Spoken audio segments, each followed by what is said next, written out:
Be a breath eater, not a death eater. Breatharianism in theory and in practice. Welcome to Truth Duel Official.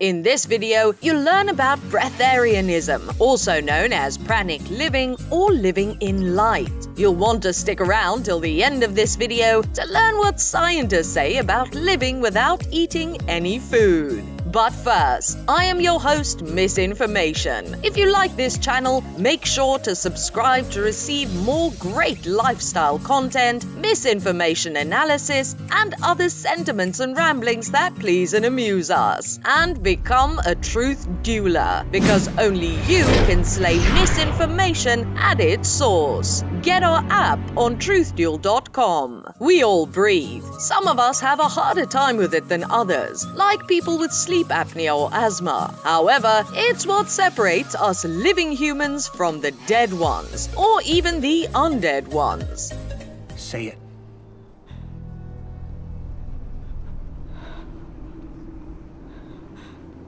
Vampire.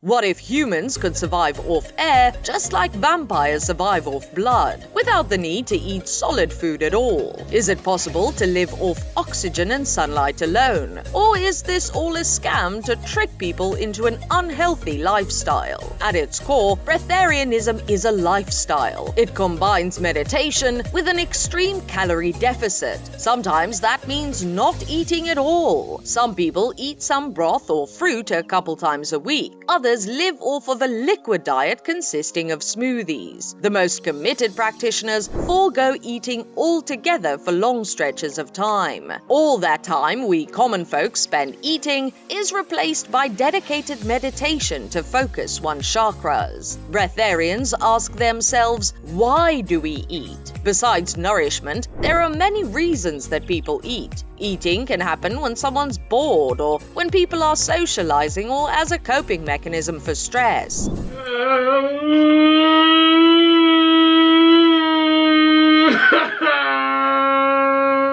Breatharians turn to alternative outlets for these desires, such as meditation, spirituality, or exercise. That leaves nutrition as the final reason that someone would eat. However, the Breatharians have an answer for this need, and it's called Prana. What is prana? Prana is a life force that occupies all things. The food we eat, the people we love, the sun that shines on us, and most importantly, the air we breathe. It's comparable to other spiritual concepts, such as chi. Breatharians believe that prana is less dense than other nutritional sources, such as food. The history of prana comes from Hinduism. In Hinduism, there are sacred texts called the Vedas. One saint written about in the Vedas is named Mandankani. He claimed that he survived off prana collected from the air and sun, which allowed him to become the world's first Super Saiyan.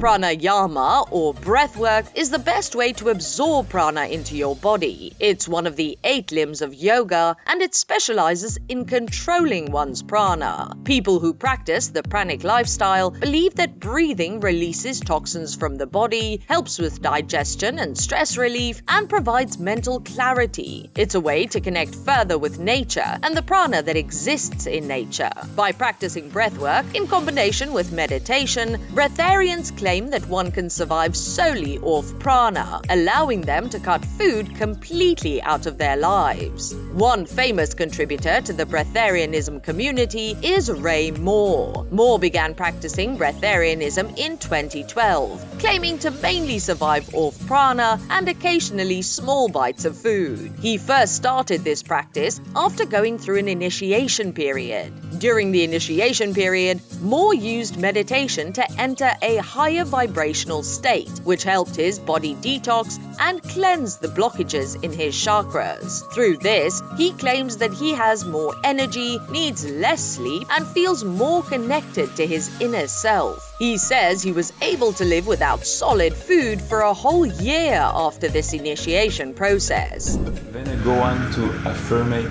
I go on to meditate. I go on to nourish myself energetically with the energy of prana, the energy that can replace physical food and physical nutrition. When I do all of those things, I remain in a perfect balance between my four bodies: the spiritual, the mental, the physical, and the emotional.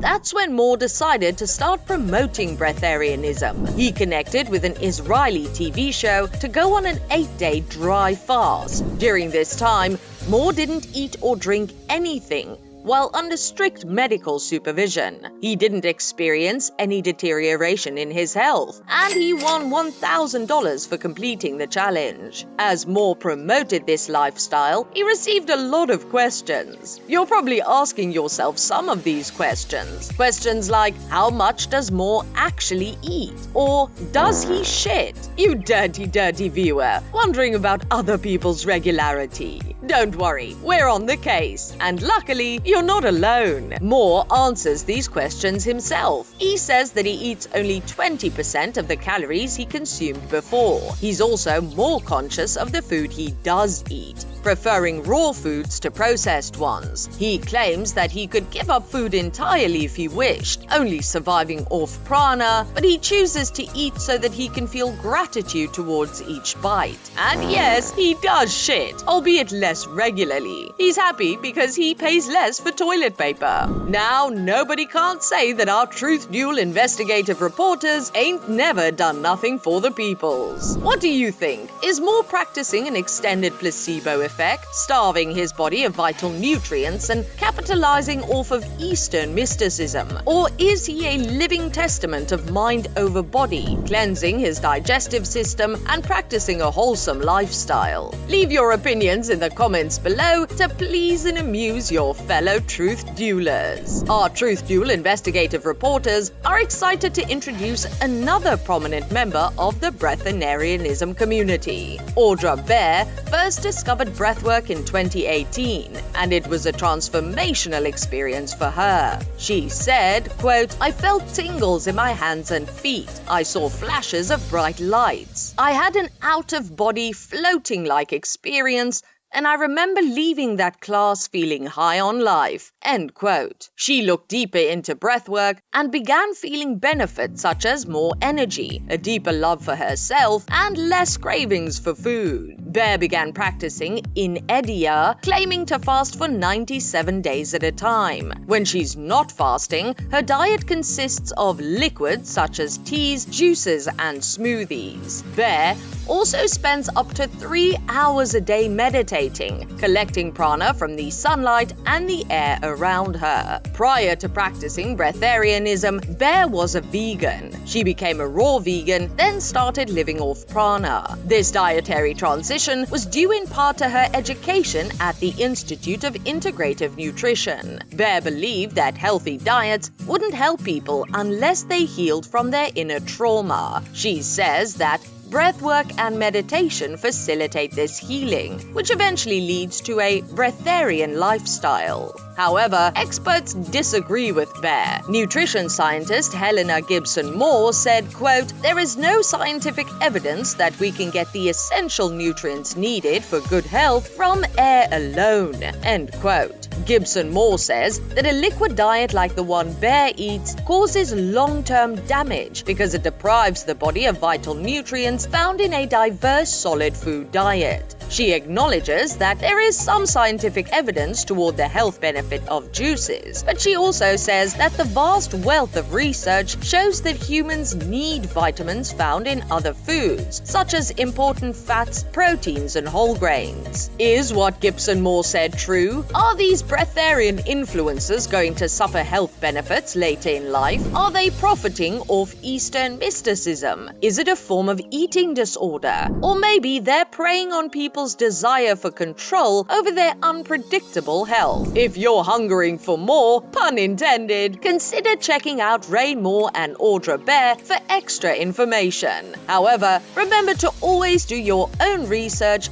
and seek out a competent yogi. Until you're properly enlightened and you've opened your third eye, continue to eat food. Misinformation wishes you well and says to breathe deeply. You made it to the end of the video. P.S. Does Breatharianism allow old men to lift 500 pounds of weight? Until next time, make sure to like our video, subscribe to our channel, and become a truth doula, or your chakras will misalign.